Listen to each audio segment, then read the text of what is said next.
Yesaya pasal yang ke-60 ayat 1 sampai yang kedua. Yesaya itu di perjanjian lama. Kalau perjanjian lama itu Yesaya termasuk nabi besar atau nabi kecil? Siapa bilang nabi kecil? Tanya. Saya marah dua kakaknya. Kalau dari Yesaya itu nabi kecil. Ya, mempermalukan dua kakaknya. Ya kan? Yesaya itu nabi besar atau nabi kecil? Dia termasuk nabi besar. Ada pasal yang dengan SMP. Sekarang ini mau ya, tahu ya? Makanya harus tahu. Yesaya pasal 60 ayat yang 1 sampai yang kedua. Sudah kan dapat? Amin. Nanti kita yang membaca bersama. Berdiri ya. Kemuliaan Sion yang akan datang. Iman dari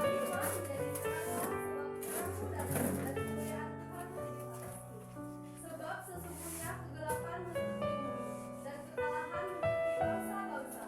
Tetapi terang Tuhan terbit atasmu dan kemuliaannya menjadi nyata atasmu. Maka semua kita ya.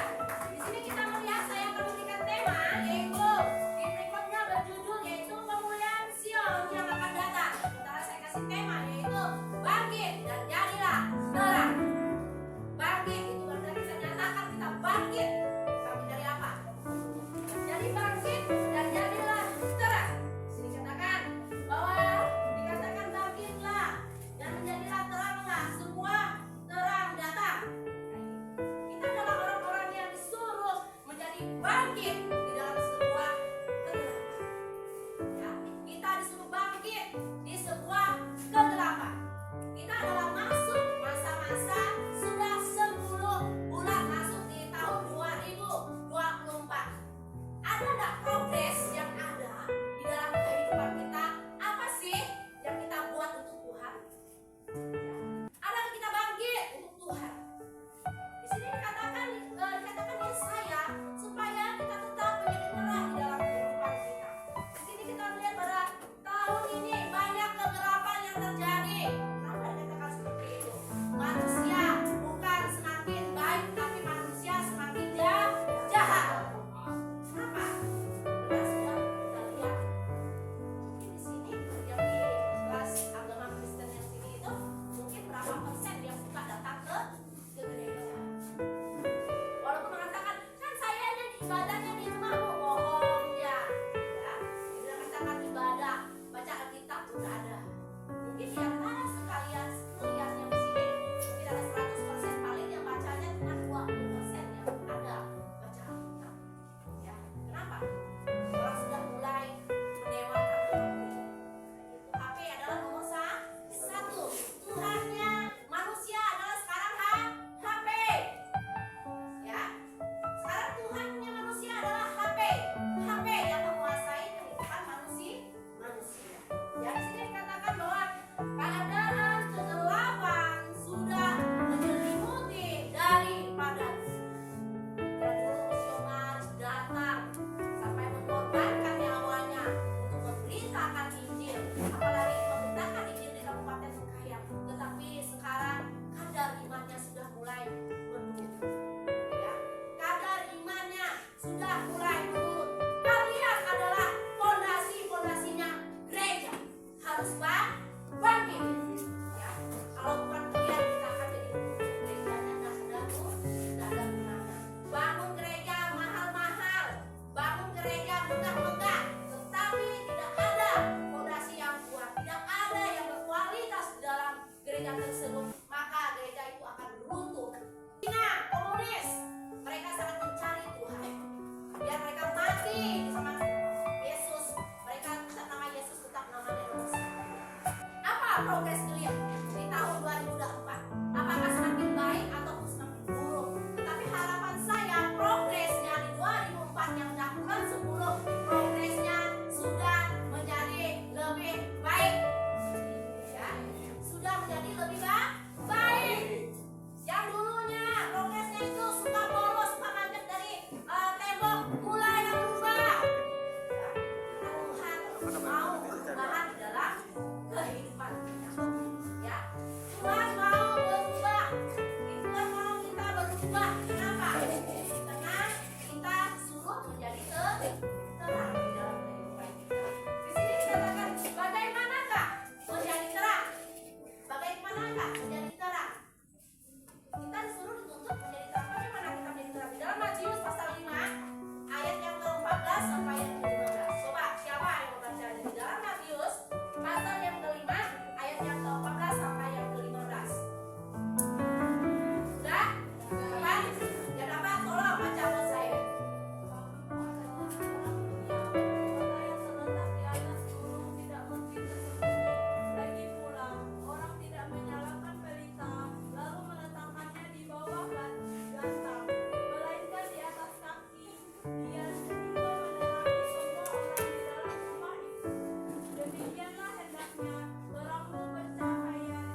Tetapi kalau seandainya kalian meninggalkan dunia, mama dan bapak kalian tidak bertanggung jawab, karena kalian yang dijemput sama malaikat maut. Ya. Jadi sekarang pergunakanlah waktu iman kita bersama dengan Tuhan. Karena orang tua siapapun tidak bisa menyelamatkan kalian, ya. Jadi itu setiap saya beritakan kepada anak-anak didik saya melakukan seperti itu, ya. Nyatakan iman kalian, pertahankan iman kalian, supaya iman kalian itu memang iman yang luar biasa, menjadi terang dimanapun kalian berada, supaya kalian itu tidak tawar. Kalau orang tawar itu udah nggak bisa lagi dimakan, ya. Garam segala sayur yang tawar itu tidak bisa dimakan. Kita adalah orang yang bisa menjadi terang, yang bisa mengasinkan, bisa membuat makanan itu sedap. Jadilah terang di dalam kehidupan kita, ya. Jangan suka cari masalah, ya. Karena kalau masalah itu temannya si iblis. Di sini ini ada godaan nih. Iblis itu tidak suka ketika kita di sini itu tidak suka, makanya bisikannya ribut. Tapi ketika di warung berenang tuh itu dia tidak mau tergoda, karena situ sudah mereka orang-orang yang melawan kayak gitu. Iblis tuh tidak mau berteman dengan orang yang melawan, tetapi dia senang dengan anak yang menurut katanya, supaya dia godanya, supaya dia menjadi pembangkang. Kita siapkan iman kita supaya kita menentang itu daripada iblis, karena iblis tidak suka dengan kebaikan. Kenapa? Karena dia tidak mau seorang diri di kerangkengan. Sekarang dia di kerangkengan, ya, dia di kerangkengan sendiri, dia perlu teman. Makanya kalau teman yang jahat jangan kita ikut. Cari teman pertemanannya yang bagus, bukan toksik. Cari teman yang bukan racun buat kita. Bila perlu cari teman yang memang betul-betul iman yang bagus, supaya kita juga memiliki iman yang luar biasa, ya kan? Kalau teman kita yang suka ke gereja, otomatis pasti bagus, ya. Walaupun orang sering menghakimi, bilang ke gereja pun sama juga, siapa bilang, ya? Karena di gereja itu kita saling mendoakan, saling mendukung seperti itu. Tetapi kalau kita sudah mulai tidak mau beribadah, berarti itu mulai kita memasuki daripada kerangkengan iblis yang telah dibuat proyeknya dia. Gitu. Emang kalian mau? Kalau di sini sih, Meli kalau haus bisa minta sama Bu Dina haus Bu, ya silakan minum air keran. Gitu. Ya kan? Kalau namanya sudah mati, tidak mempertahankan imannya, ya. Frankie, kamu tolong saya. Oh iya, Frankie, iya. Lalu kenapa kamu di situ?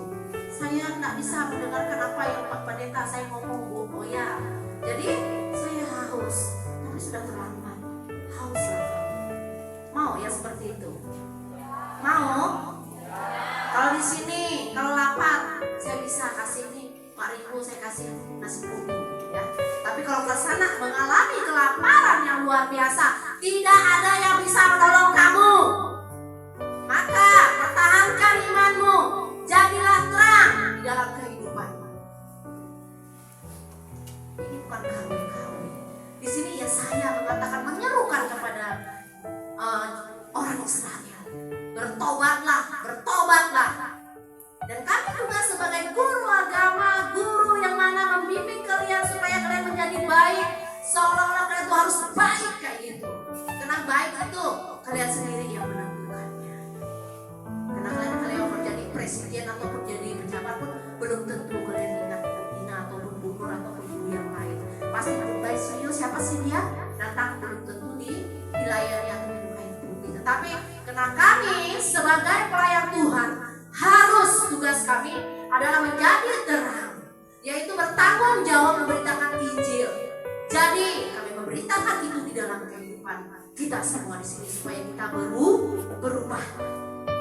Tidak ada lagi. Mudah-mudahan apapun yang kita dengar dari firman Tuhan, tolonglah berubah sebelum terlambat. Karena kita tidak tahu malaikat maut menjemput kita.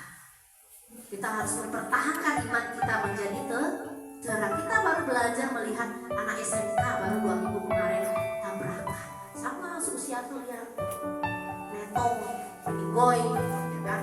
Kalau di dalam Tuhan, puji Tuhan. Tetapi kalau dia tidak di dalam Tuhan, dalam keadaan ugal-ugalan, ya jadi terang, bangkit kembali.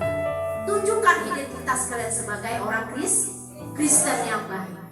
Ya, tunjukkan diri kalian menjadi orang Kristen yang baik supaya apa? Supaya kalian itu dilihat, supaya kalian itu bisa menjadi berkat bagi orang lain. Supaya apa? Supaya kalian itu bisa menjadi kesaksian bagi orang lain. Bangkitlah terus, bangkitlah terus. Jangan terus terpuruk dengan keadaan, terpuruk daripada sesuatu yang harus kalian pertahankan, kekerasan hati yang harus kalian pertahankan. Mulailah berubah. Kalau guru ngomong, kalian jangan dulu ngomong. Kalau guru memberitakan perkabaran baik, jangan dulu ngomong. Kenapa? Itu yang membuat kalian kadang-kadang tidak pintar. Orang lihat berprestasi, kenapa? Mendengarkan, baru bisa ngomong.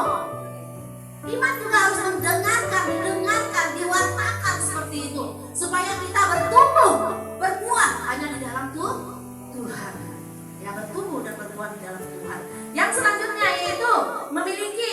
Yang kedua yaitu bagaimana menjadi terang, yaitu yang kedua memiliki nilai-nilai hidup berdasarkan firman Tuhan. Memiliki nilai-nilai hidup berdasarkan firman Tuhan di dalam Roma pasal yang ke-12 ayat yang kedua. Nanti Beria yang membacanya buat saya. Yaitu di dalam Roma pasal 12 ayat yang kedua. Ya, yang lain menyimak. Di dalam Roma pasal 12 ayat yang kedua. Yuk, baca.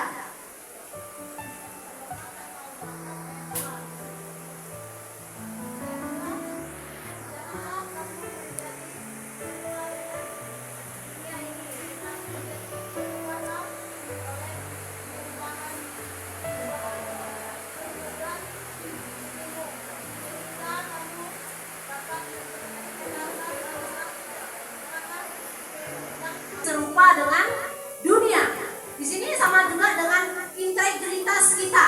Ya, integritas kita adalah tidak serupa dengan dunia, tetapi apa namanya? Dengan pembaharuan akal budimu, jadi kamu itu berubah. Yaitu jelas dengan nilai-nilai hidup kita tidak boleh sama dengan nilainya dunia. Ya, kita mau berubah dengan sesuai porsinya Tuhan dalam kehidupan kita. Kita mau berubah, ya Tuhan, berubahlah di dalam iman kita itu tadi. Ya, di dalam pembaharuan kita, di dalam pemikiran kita harus banyak berubah dan berubah. Ya, kita mau berubah dan berubah terus supaya kita menjadi baik.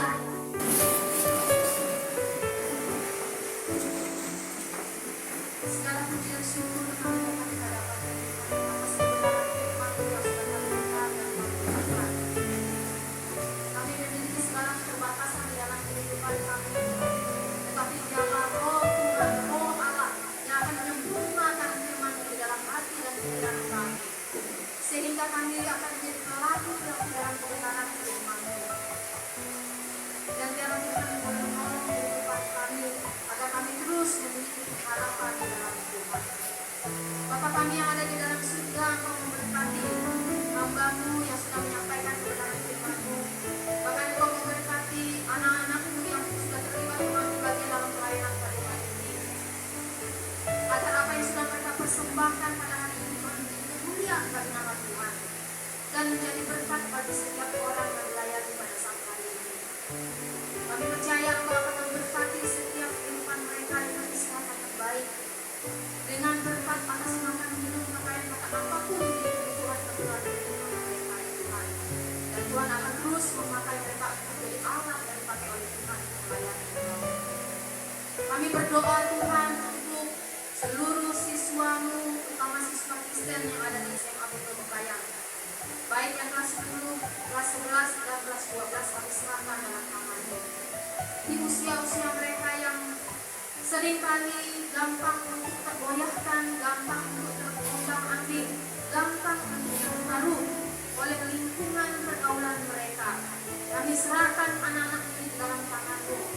Oh Tuhan Yesus, Engkau memberikan perlindungan kepada mereka, agar mereka Tuhan diberikan pencerahan melalui hati dan pikiran mereka oleh kuasa Roh Allah, membuka mata hati pikiran mereka supaya mereka menyadari keberadaan hidup mereka sebagai anak-anak Tuhan, agar mereka tidak gampang untuk terjerumus, tidak gampang untuk terpengaruh, tidak gampang untuk terhasut ke dalam pergaulan-pergaulan bebas, ke dalam hal-hal yang dapat menyeret dan menjerumuskan mereka untuk jauh daripada Tuhan, supaya mereka tidak gampang terjerumus oleh narkoba, oleh pergaulan bebas, oleh minum mabuk, oleh rokok, agar mereka tidak gampang untuk terjerumus ke dalam kemalasan, tidak gampang terjerumus untuk melawan, membangkang, baik terhadap orang-orang tua mereka, terhadap keluarga mereka, terhadap kedisiplinan sekolah, terhadap guru yang ada di sekolah ini, Tuhan.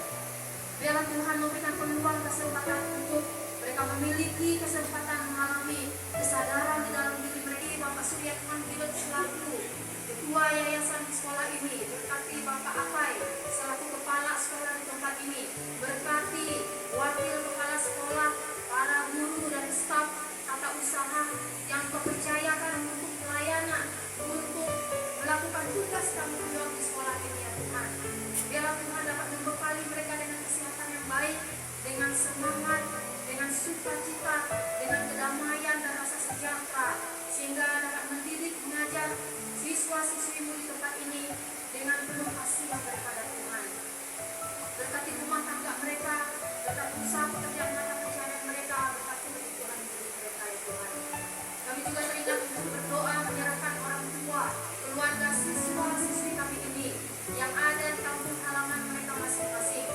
Tuhan pimpin, Tuhan sertai, Tuhan memberkati mereka dengan kesehatan daripadamu, Tuhan memberkati kebutuhan hidup mereka, Tuhan menolong mereka di dalam pekerjaan, sehingga mereka boleh memperoleh penghasilan untuk dapat menyokong kebutuhan anak-anak mereka yang sedang bersekolah, ya Tuhan.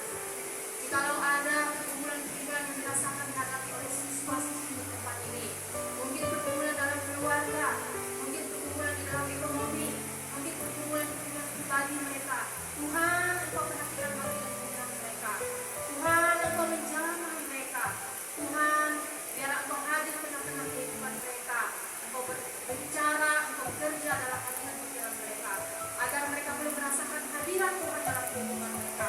Oh, mereka sesungguhnya tidak sendiri, tetapi Tuhan ada menyertai dan menemani kehidupan mereka sehari-hari, ya Tuhan. Sehingga ketika mereka mengalami kesulitan, mereka boleh berseru kepada Tuhan, dan Tuhan memberikan kelegaan, memberikan solusi bagi kesulitan yang mereka hadapi. Tuhan menambahkan hikmat akal budi, supaya mereka memiliki kecerdasan dalam berpikir mereka, ya Tuhan, sehingga mereka mampu untuk keluar dari kesulitan itu, menemukan solusi dengan yang terbaik daripada Tuhan, dan sehingga mereka Tuhan dapat berkemenangan atas setiap ujian-ujian dalam kehidupan mereka. Mereka boleh mengarahkan pandangan pikiran mereka bahwa Tuhan memiliki rencana yang indah untuk masa depan kehidupan mereka. Hanya saja Tuhan, mereka sedang kisah-kisah Tuhan yang sedang berputus asa, Tuhan memberikan harapan di dalam hidup mereka. Terima kasih Bapa dalam surga, terima kasih Yesus. Inilah doa kami